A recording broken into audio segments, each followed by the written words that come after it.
नमस्कार दोस्तों, स्वागत है आपका द विगन स्टडी जी के चैनल पे।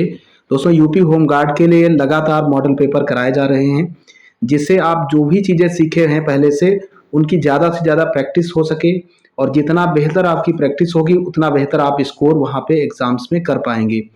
सबसे ज़्यादा ज़रूरी होता है कि सीखी गई चीज़ों की प्रैक्टिस करना। प्रैक्टिस जितनी ही ज़्यादा होगी उतना ही आप बेहतर स्कोर करेंगे। तो बहुत कम समय में विद फैक्चुअल दोस्तों आपको ये क्लास प्रोवाइड कराई जा रही है डेली।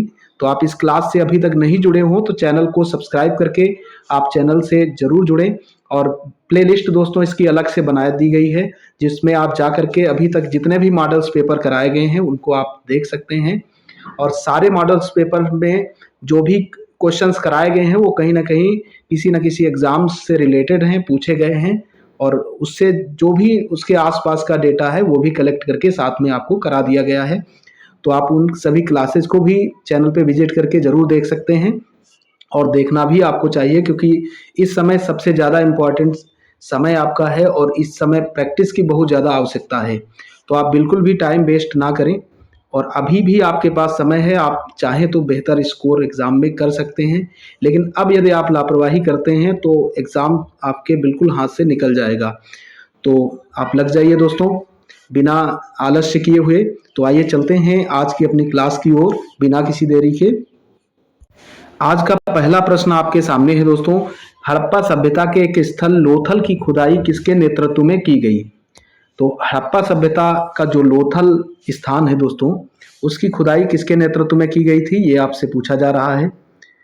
तो दोस्तों एस आर राव के नेतृत्व में की गई थी। ऑप्शन सी इसका बिल्कुल करेक्ट हो जाएगा। और बात करते हैं हड़प्पा की खोज किसने की थी। सबसे पहले तो दोस्तों आपको हड़प्पा की खोज से संबंधित चीज़ें पता होनी चाहिए।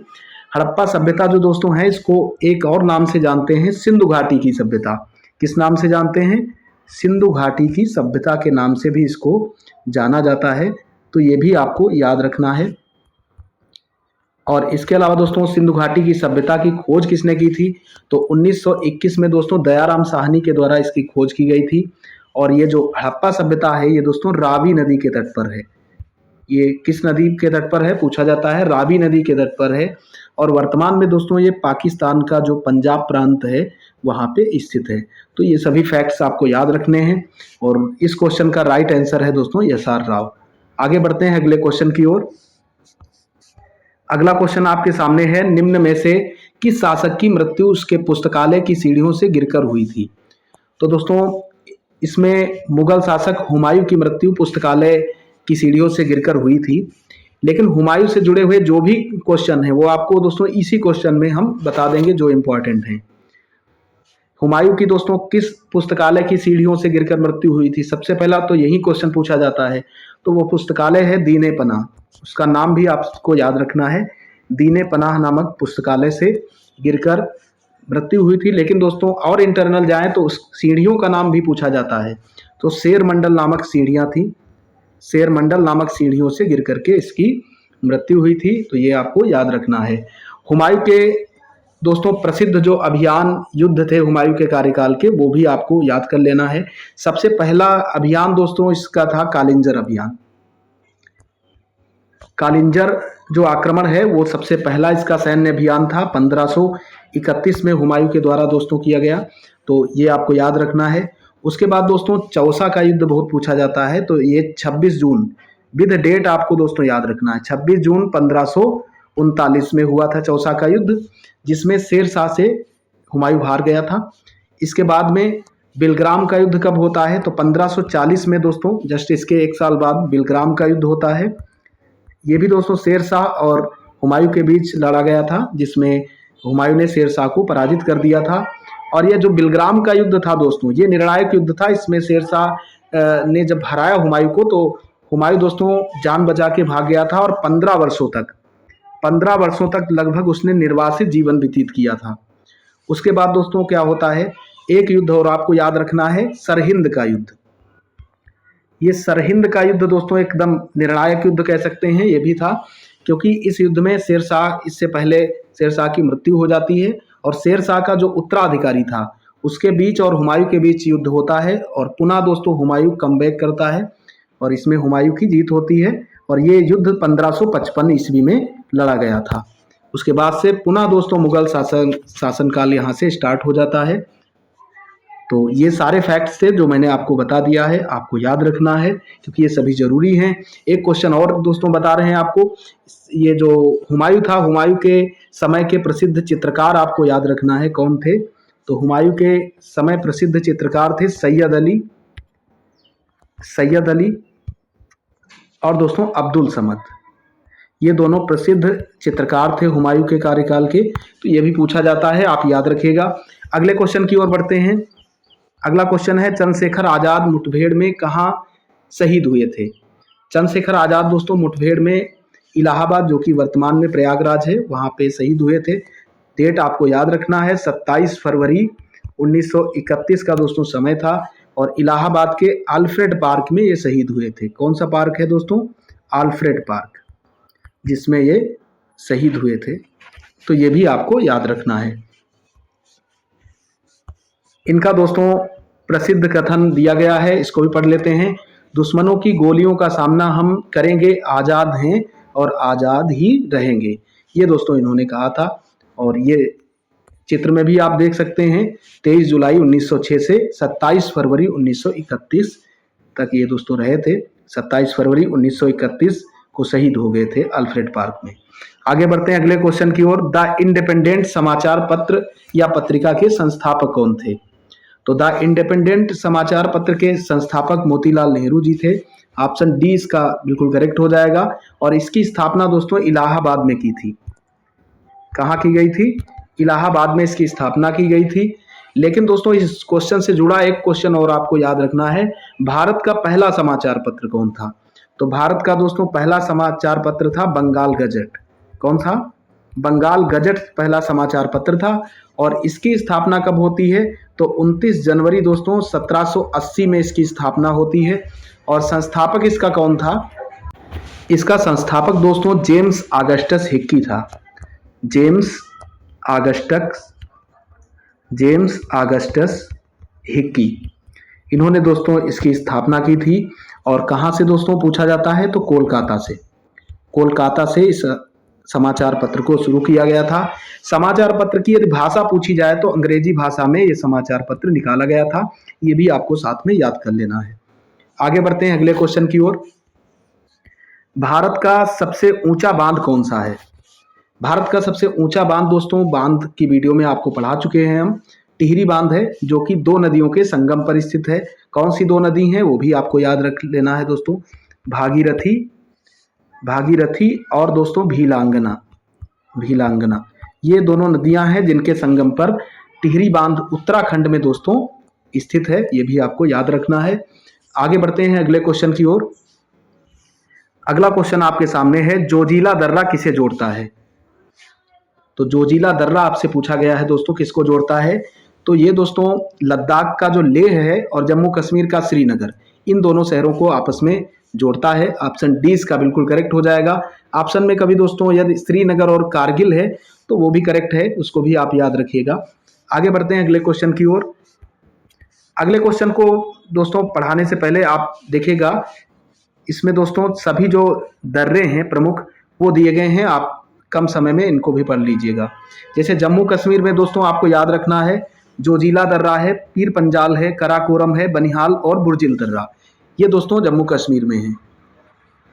इसके अलावा दोस्तों बात करते हैं इधर अरुणाचल प्रदेश की। तो अरुणाचल प्रदेश में 3 दर्रे हैं दोस्तों, बोमडिला, याग्याप और दीपू। इनकी एक ट्रिक होती है दोस्तों, अरुण ने बीज बो दिया। कौन सी ट्रिक आपको याद रखनी है? अरुण ने बीज बो दिया, तो बो से बोमडिला हो जाएगा, दी से दीपू और या से याग्याप दर्रा। तो ये तीनों आपको याद रखने हैं इस ट्रिक से। उसके बाद दोस्तों मणिपुर में तुजू दर्रा है, ये भी आपको याद रखना है। इधर दोस्तों बात करें आपके सिक्किम में तो 2 दर्रे आपको याद रखना है, नाथुला और जोलेपला दर्रा। नाथू का सिक्का जल गया, ये आपको ट्रिक याद रखनी है। नाथू का सिक्का जल गया, तो सिक्का से सिक्किम हो जाएगा और नाथू से नाथुला हो जाएगा और जल गया से जोलेपला हो जाएगा। तो ये ट्रिक के साथ आपको याद रखना है। इसके अलावा दोस्तों बात करते हैं इधर हिमाचल प्रदेश की। तो 3 दर्रे आपको याद रखने हैं, रोहतांग दर्रा, सिपकीला और बड़ा लाचा दर्रा। रोहित के दोस्तों किले पर बड़ी छिपकली, ये आपको इस ट्रिक से याद रखना है। तो रोहित रोहतांग हो जाएगा और सिपकीला दोस्तों किले से सिपकीला हो जाएगा और बड़ी छिपकली तो बड़ी से बड़ा लाचा दर्रा हो जाएगा। इसके अलावा दोस्तों उत्तराखंड में 3 दर्रे आपको याद रखने हैं, नीति दर्रा, लिपुलेख दर्रा और माना दर्रा। तो इसकी भी ट्रिक है दोस्तों, हेमा मालिनी उत्तरी दर्रे में, तो उत्तरी दर्रे में उत्तरी से उत्तराखंड हो गया और दोस्तों हेमा मालिनी, इसमें मालिनी आपको याद रखना है, मालिनी माँ से माना दर्रा और नी से नीति, ली से दोस्तों लिपुलेख दर्रा और नी से नीति दर्रा। तो ये ट्रिक है जिसके माध्यम से आप आसानी से याद रख सकते हैं। आगे अगले क्वेश्चन की ओर बढ़ते हैं। उत्तर प्रदेश के किस शहर को स्पोर्ट्स सिटी ऑफ इंडिया के रूप में जाना जाता है? तो उत्तर प्रदेश का दोस्तों जो मेरठ शहर है उसको स्पोर्ट्स सिटी ऑफ इंडिया के नाम से जाना जाता है। तो ये आपको याद रखना है, स्पोर्ट्स सिटी के नाम से। और बाकी दोस्तों खिलौनों का शहर भी मेरठ को कहा जाता है, तो ये भी आपको याद रखना है। और जो 1857 की क्रांति थी दोस्तों 10 मई, ये आगे क्वेश्चन आप अभी इसी क्लास में आगे क्वेश्चन आपको पढ़ाएंगे। 10 मई 1857 से पहली बार दोस्तों मेरठ से ही इसकी शुरुआत हुई थी, वो आगे अभी अगले क्वेश्चन में आने वाला है। आगे बढ़ते हैं अगले क्वेश्चन की ओर।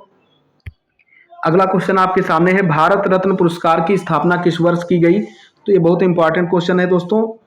1954 में भारत रत्न पुरस्कार की स्थापना की गई थी। किसके द्वारा की गई थी? तो ये दोस्तों तत्कालीन जो प्रेसिडेंट थे डॉक्टर राजेंद्र प्रसाद जी के द्वारा दोस्तों ये स्थापना की जाती है।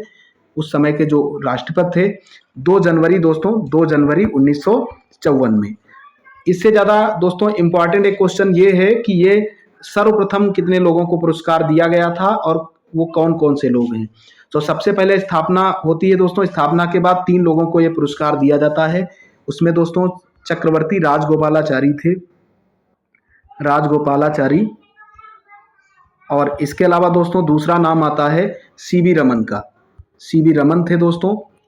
और तीसरा नाम इसमें दोस्तों आता है डॉक्टर सर्वपल्ली राधाकृष्णन, डॉक्टर सर्वपल्ली राधाकृष्णन। इनको दोस्तों इन 3 लोगों को सबसे पहले दोस्तों भारत रत्न पुरस्कार दिया जाता है। तो ये आपको याद रखना है, 1954 में ही इन तीनों लोगों को दिया गया था।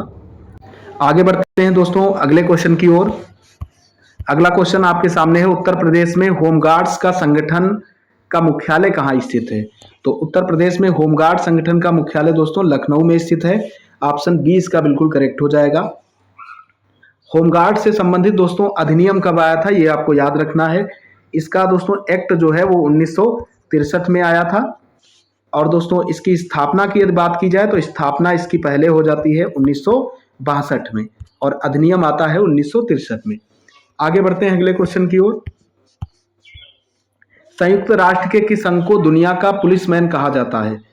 तो संयुक्त राष्ट्र का दोस्तों जो सुरक्षा परिषद है इसको दुनिया का पुलिसमैन कहा जाता है। सुरक्षा परिषद में दोस्तों 15 सदस्य होते हैं, जिसमें 5 सदस्य जो हैं वो स्थायी होते हैं, ये आपको याद रखना है। और 10 सदस्य जो हैं दोस्तों वो अस्थायी होते हैं, जिनको प्रति 2 वर्ष के लिए चुना जाता है। तो ये आपको साथ में याद रखना है।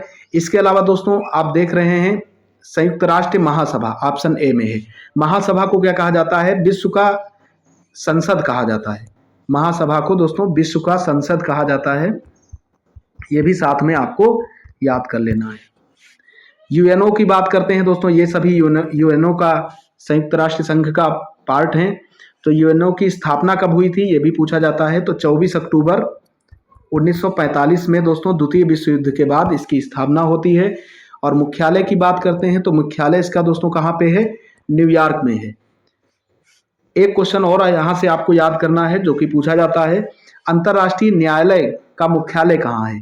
तो अंतर्राष्ट्रीय न्यायालय का दोस्तों मुख्यालय हेग में है, जो कि नीदरलैंड में पड़ता है। कहाँ पे है? नीदरलैंड में। तो ये क्वेश्चन भी कई बार पूछा गया है, इसको भी आपको याद रखना है। आगे बढ़ते हैं अगले क्वेश्चन की ओर। अगला क्वेश्चन आपके सामने है दोस्तों, निम्नलिखित में से किस शहर को पूर्व का मैनचेस्टर कहा जाता है? तो इनमें से दोस्तों पूर्व का मैनचेस्टर की बात करें तो कानपुर को कहा जाता है। ऑप्शन सी इसका बिल्कुल करेक्ट हो जाएगा। और पिछली क्लास में दोस्तों आपको बता चुके हैं कि दक्षिण का मैनचेस्टर किसे कहते हैं। दक्षिण का दोस्तों मैनचेस्टर कहा जाता है कोयम्बटूर को। किसको कहा जाता है? कोयम्बटूर को कहा जाता है। तो ये भी आपको याद रखना है। आगे बढ़ते हैं अगले क्वेश्चन की ओर। अगला क्वेश्चन आपके सामने है दोस्तों, 1857 का विद्रोह सबसे पहले किस शहर से शुरू हुआ था? यही इसी क्वेश्चन की बात कर रहे थे दोस्तों। तो ये इसकी शुरुआत हुई थी मेरठ से। कब होती है दोस्तों? 10 मई 1857 को। तो ये डेट आपको याद रखनी है, 10 मई 1857 को। लेकिन यदि बात करें दोस्तों तो इसकी औपचारिक जो शुरुआत थी वो 29 मार्च 1857 को ही हो गई थी, मंगल पांडे जी के द्वारा। उसमें दोस्तों जो चर्बी युक्त कारतूस थी उसका उन्होंने विरोध किया था। रॉयल इनफील्ड नामक दोस्तों जो राइफल था उसमें उस कारतूस का उपयोग किया जाता था, जो कि गाय और सुअर दोनों की चर्बी से बना हुआ था। तो दोनों समुदाय ने इसका विरोध किया था दोस्तों, पिछली क्लास में पढ़ा चुके हैं। उसमें मुस्लिम और हिंदू दोनों संप्रदाय ने इसका विरोध किया था। आगे बढ़ते हैं अगले क्वेश्चन की ओर से। अगला क्वेश्चन है दोस्तों, लॉन्ग वॉक टू फ्रीडम किस प्रसिद्ध व्यक्ति की आत्मकथा है? तो लॉन्ग वॉक टू फ्रीडम दोस्तों नेल्सन मंडेला की आत्मकथा है। ऑप्शन 20 का बिल्कुल करेक्ट हो जाएगा। इनको दोस्तों भारत रत्न पुरस्कार भी दिया गया। कब दिया गया है? तो भारत रत्न पुरस्कार दोस्तों इनको दिया गया था, ये आपको याद रखना है, 1990 में नेल्सन मंडेला जी को। आगे बढ़ते हैं अगले क्वेश्चन की ओर। इनका दोस्तों एक प्रसिद्ध कथन है, देखिएगा, जो इन्होंने कहा है, मुझे मेरी सफलताओं से मत आंकना, मुझे इस बात से आंकना कि मैं कितनी बार नीचे गिरा हूं और फिर से उठ खड़ा हुआ हूं। ये दोस्तों नेल्सन मंडेला के द्वारा कहा गया है। तो ये सबसे बहुत इंपॉर्टेंट बात है दोस्तों। ये माने नहीं रखता है कि कितनी बार आप नीचे गिरे हैं, लेकिन उससे कहीं ज़्यादा माने रखता है कि गिर करके भी आप कितनी बार ऊपर उठे हैं। अगला क्वेश्चन देखिएगा, होमगार्ड को किस प्रकार की फोर्स माना जाता है? होमगार्ड को किस प्रकार की फोर्स माना जाता है? तो ये दोस्तों वॉलंटियर है, स्वैच्छिक बल के रूप में इसे माना जाता है। ऑप्शन सी इसका बिल्कुल करेक्ट हो जाएगा। आगे बढ़ते हैं अगले क्वेश्चन की ओर। यूपी होमगार्ड की स्थापना कब की गई? तो स्थापना 1962 में की गई थी। ऑप्शन में दोस्तों 1962 नहीं है, लेकिन आपको पहले ही क्वेश्चन में हम बता चुके हैं कि 6 दिसंबर 1962 में इसकी दोस्तों स्थापना होती है। और इसका जो एक्ट था दोस्तों वो 1963 में आया था। तो ऑप्शन के हिसाब से दोस्तों इसका बी ही करेक्ट होगा, बी ऑप्शन बिल्कुल करेक्ट हो जाएगा। आगे बढ़ते हैं, अगला क्वेश्चन भी होमगार्ड से ही जुड़ा हुआ है। होमगार्ड का स्लोगन किस विचार पर आधारित है? तो इसका स्लोगन दोस्तों सेवा, सुरक्षा और सहयोग की भावना पर आधारित है। ऑप्शन सी इसका बिल्कुल करेक्ट हो जाएगा, ऑप्शन सी इसका करेक्ट है। अगला क्वेश्चन देखिएगा, 1931 के किस समझौते के बाद सविनय अवज्ञा आंदोलन स्थगित किया गया था? तो 1931 में दोस्तों डेट भी आपको याद रखना है, 5 मार्च 1931 में गांधी इरविन समझौता होता है दोस्तों। गांधी इरविन पैक्ट होता है, जिसमें किस आंदोलन को दोस्तों के बाद सविनय अवज्ञा आंदोलन को स्थगित कर दिया गया था। तो ये समझौता है गांधी इरविन समझौता। ऑप्शन बी इस क्वेश्चन का बिल्कुल करेक्ट है। आगे बढ़ते हैं अगले क्वेश्चन की ओर।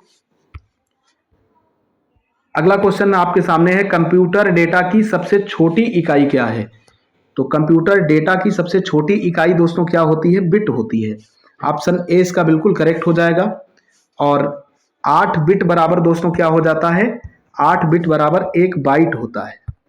तो ये भी आपको याद रखना है, ये क्वेश्चन भी कई बार पूछा गया है। आगे बढ़ते हैं अगले क्वेश्चन की ओर। यहाँ पे भी आप देख सकते हैं लिखा हुआ है। अगला क्वेश्चन है, उत्तर प्रदेश का छोटा सा शहर सजावटी लाल मिट्टी के बर्तनों के लिए जाना जाता है। तो उत्तर प्रदेश का दोस्तों जो चुनार है, ऑप्शन सी इसका बिल्कुल करेक्ट हो जाएगा, वो सजावटी लाल बर्तनों के लिए जाना जाता है। आगे बढ़ते हैं अगले क्वेश्चन की ओर। अगला क्वेश्चन दोस्तों आज का लास्ट क्वेश्चन आपके सामने है, निम्नलिखित में से कौन सा उत्तर प्रदेश का राजकीय पुष्प है? तो उत्तर प्रदेश के राजकीय पुष्प की बात करते हैं तो वो है दोस्तों पलाश, जिसको टेसू के नाम से भी जाना जाता है। तो इसे भी आपको याद रखना है। उत्तर प्रदेश से जुड़े हुए और जो इंपॉर्टेंट फैक्ट्स हैं वो दोस्तों आपको याद रखने हैं। जैसे दोस्तों राजकीय पुष्प आपको बता ही दिया, पलाश है। और इसके अलावा पलाश का वैज्ञानिक नाम कभी आपसे यदि पूछा जाए तो ब्यूटिया मोनोस्पर्मा है। क्या नाम है दोस्तों? Butea monosperma. ये भी क्वेश्चन इन फ्यूचर आपसे पूछा जा सकता है। उत्तर प्रदेश के बारे में अन्य जो महत्वपूर्ण तथ्य हैं दोस्तों, जैसे राजकीय पशु कौन सा है, बारहसिंघा है। राजकीय पक्षी कौन सा है दोस्तों, सारस या क्रैन जिसको कहते हैं। और राजकीय वृक्ष की यदि बात करते हैं तो अशोक वृक्ष है।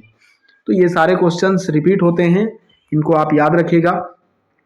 उत्तर प्रदेश के बारे में अन्य दोस्तों कुछ इंपॉर्टेंट फैक्ट्स हैं, जैसे मुख्यमंत्री आपको पता ही है, योगी आदित्यनाथ जी हैं इस समय। और जनसंख्या दोस्तों कितनी है, 1998-12-34-1। आप इस तरीके से मोबाइल नंबर की तरह याद कर सकते हैं, 1998-12-34-1, ताकि आपको आसानी से याद हो जाए। 19,98,12,341, लेकिन उस तरीके से याद करना थोड़ा कठिन है, तो 1998-12-34-1 के रूप में आप याद कर सकते हैं। पहले मुख्यमंत्री दोस्तों पंडित गोविंद बल्लभ पंत जी थे, तो इसको भी आपको याद रखना है। उत्तर प्रदेश राज्य स्थापना दिवस कब मनाया जाता है, तो 24 जनवरी 1950 को, 24 जनवरी को प्रतिवर्ष दोस्तों मनाते हैं उत्तर प्रदेश राज्य स्थापना दिवस। कुल मंडल कितने हैं दोस्तों, 18। और कुल जिले कितने हैं उत्तर प्रदेश में, 75। लोकसभा की कुल सीटें 80 हैं दोस्तों, और राज्यसभा की कितनी सीटें हैं, 31 हैं। और 403 सीटें दोस्तों विधानसभा की हैं, और विधान परिषद की 100 सीटें हैं। तो ये सारे क्वेश्चंस इंपॉर्टेंट है, आप याद रखिएगा। इसी के साथ दोस्तों आज की क्लास यहीं पे समाप्त होती है। आशा करता हूँ ये क्लास आपको पसंद आई होगी। क्लास आपको पसंद आई है तो आप इसे लाइक कीजिए, और कमेंट करके आप जरूर बताइएगा कि इस क्लास में क्या करेक्शन किया जाए, कौन सी त्रुटि है दोस्तों, किस तरीके से आपको पढ़ाया जाए। आपके सुझाव दोस्तों मिलने चाहिए हमें। और अभी तक आप ये चैनल से नहीं जुड़े हैं तो चैनल को सब्सक्राइब करके चैनल से जरूर जुड़ें, क्योंकि यहाँ से आपका फायदा ही होगा, नुकसान तो होगा नहीं दोस्तों। मिलते हैं आपको कल नेक्स्ट वीडियो के साथ, तब तक के लिए जय हिंद, जय भारत, वंदे मातरम।